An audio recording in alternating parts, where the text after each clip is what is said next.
Good evening, everyone, and thank you for joining me here today for another piano lesson with Warren. My name is Warren Macpherson. Thank you again. It's been a while since I've uploaded the last video because, as many of you know, I've been traveling. I was in the Florida area for 2 weeks. I was in Jacksonville. And part of the reason we were down there is because we are thinking of relocating to Jacksonville. I currently live in Portland, Maine, which is way in the northeast. And while Portland, Maine is nice and quiet, it's cold. And the snows stick around too long, the coldness stick around too long. Like right now, we're approaching the beginning of May, and you still gotta wear a jacket outside. A light jacket, but still, you know, coming from Florida where I was walking around every day with slippers, shorts, and a t-shirt, you know, I sort of missed that weather. So anyway, that's why I was away for a few weeks, haven't posted any new content, because we'll be moving to Florida. So for all my Jacksonville folks or Florida folks, I'd love to hear from you because I'm going to need some help to, you know, get around and find things. So if any of you guys want to hang out, you know, we could trade some piano lesson information for you, showing me around the city. That would be awesome. So in today's tutorial, we're going to take a look at the number system. I'm going to explain all of that and the importance because it has come to my attention that there's some confusion around the number system, what it means, the importance of it, and how to use it. Now, the number system is important because it is literally the backbone for people who play by ear. So if you're coming from the classical world where you'll just read sheet music, or if you're a beginner to piano and you want to learn to play by ear, you have to get clear on what the number system is and how to use it. Okay? And the number system is basically just the numeric position that a chord holds within a key or scale. So let's start with that. And I'm going to use, for my example, the C major scale because a lot of people are familiar with it. Now in music, especially in Western music, a song lives either in a major key or a minor key. We have the key and the song lives within that key. The key dictates what notes we're supposed to be playing. Yeah? And that's where the scale comes in. So if we take a C major scale,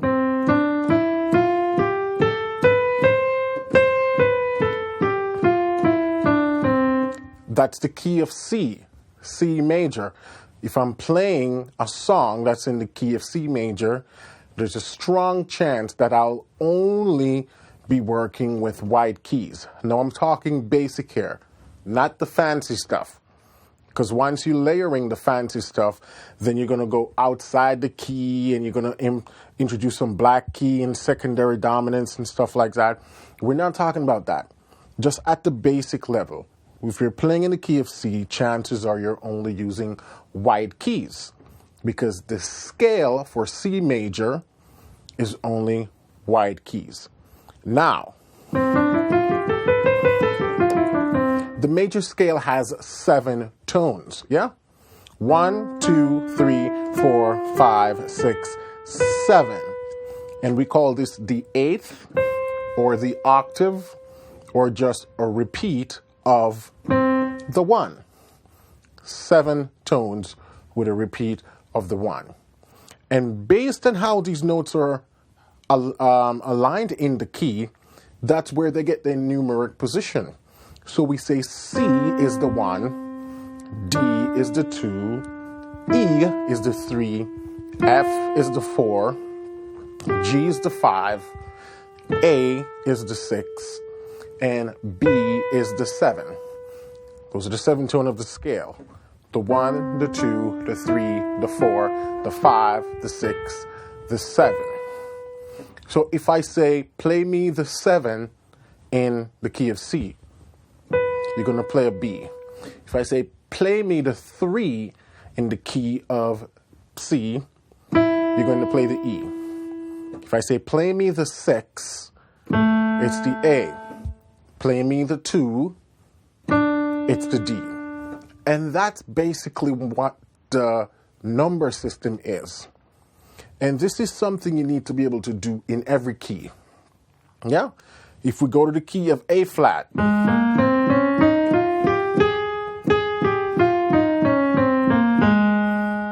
A flat's the 1, B flat's the 2, C is the 3, D flat's the 4, E flat's the 5, F is the 6, and G is the 7.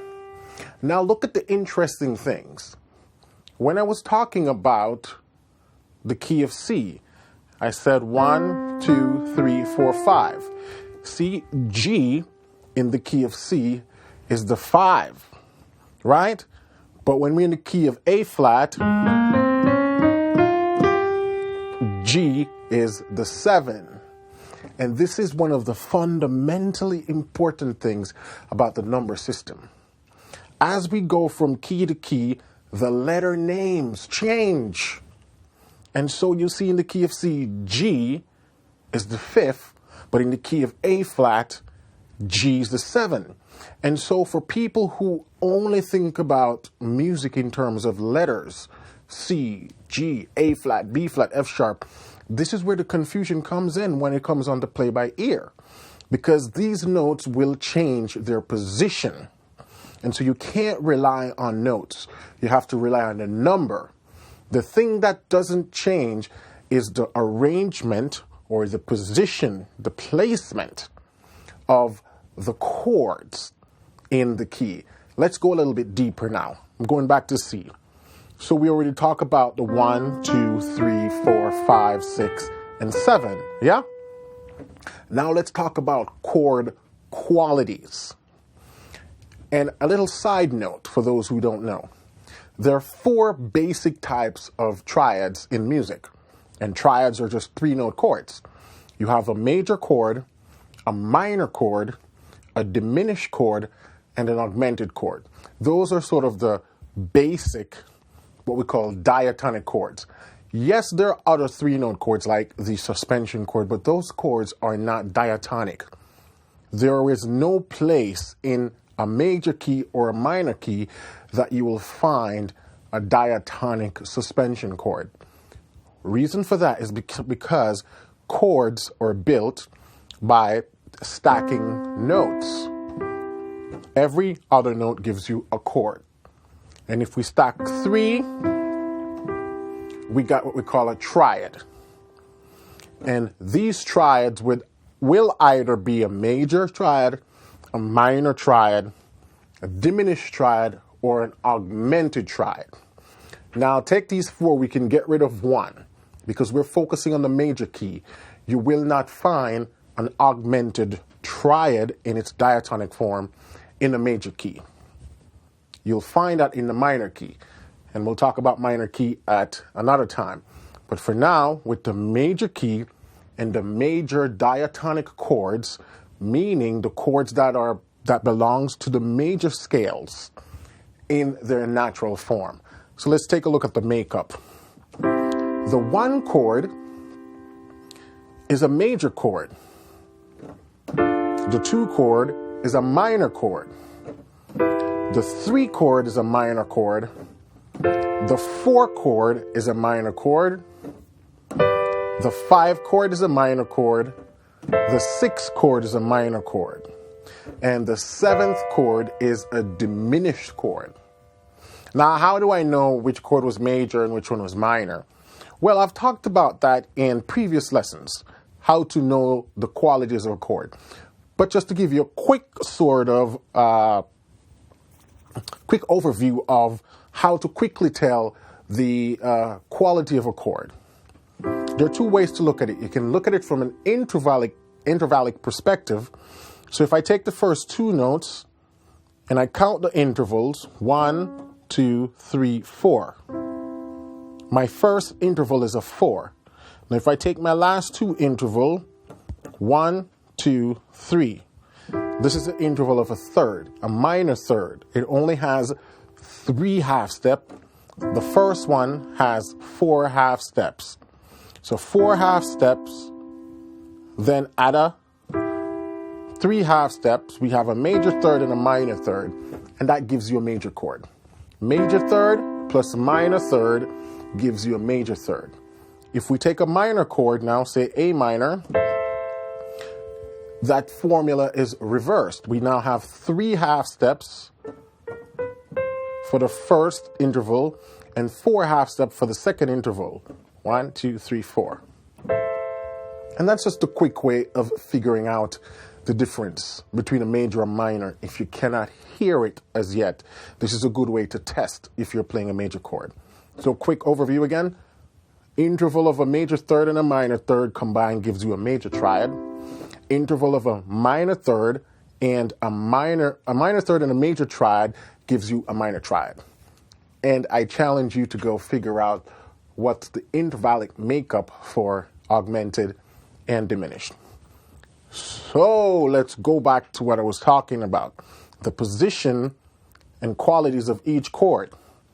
The 1 chord, the 4 chord, and the 5 chord are major chords.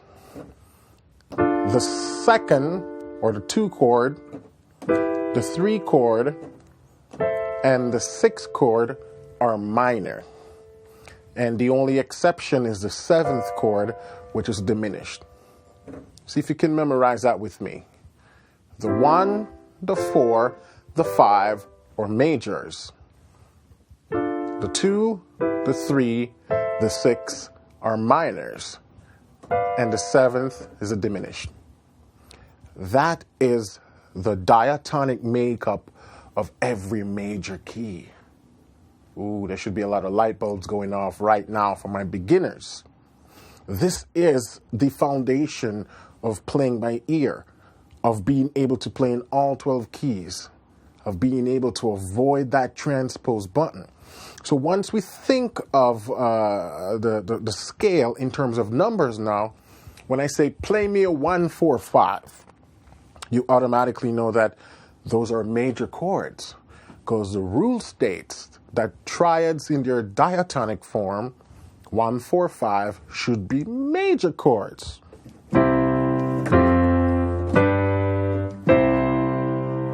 And you have your major chord.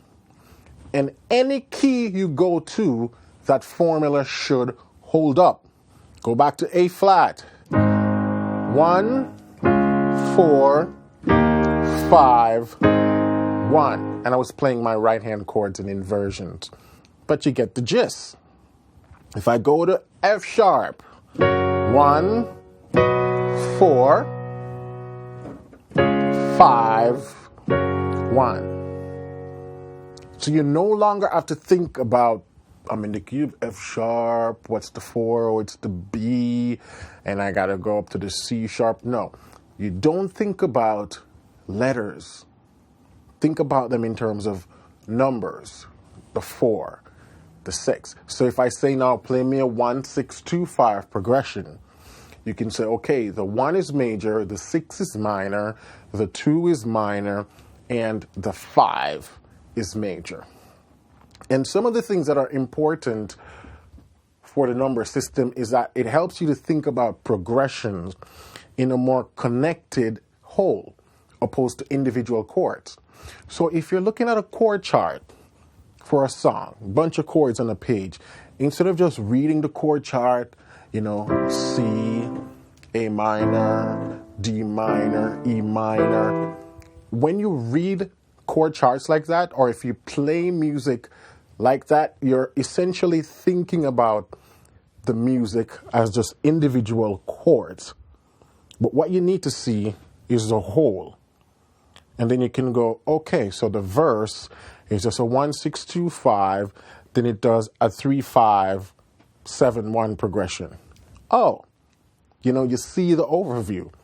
And once you start to think about music that way, then it's easier for you to memorize songs. So for those of you who are struggling with memorizing songs, I challenge you to start thinking of the chord progressions in the song in terms of numbers. Our brain likes to work with numbers. So if you think about it in numbers, you can memorize it easier. And because you already know now the diatonic makeup of a chord, meaning you know what chords are major, what chords are minor, then you can easily convert those numbers into chords without having to think which one's major, which one's minor, how do I know? Because there's a formula, yeah? Other things to think about is that it becomes easier to memorize the qualities of each chords of the scale. 1, 4, 5 are majors, 3 or 2, 3, 6 are minors, 7 is diminished. The overall pattern in intervals becomes easier. You know, so if you think about building a major chord, you can count the intervals. When you're also playing from the 1 to a 4, it's 1, 2,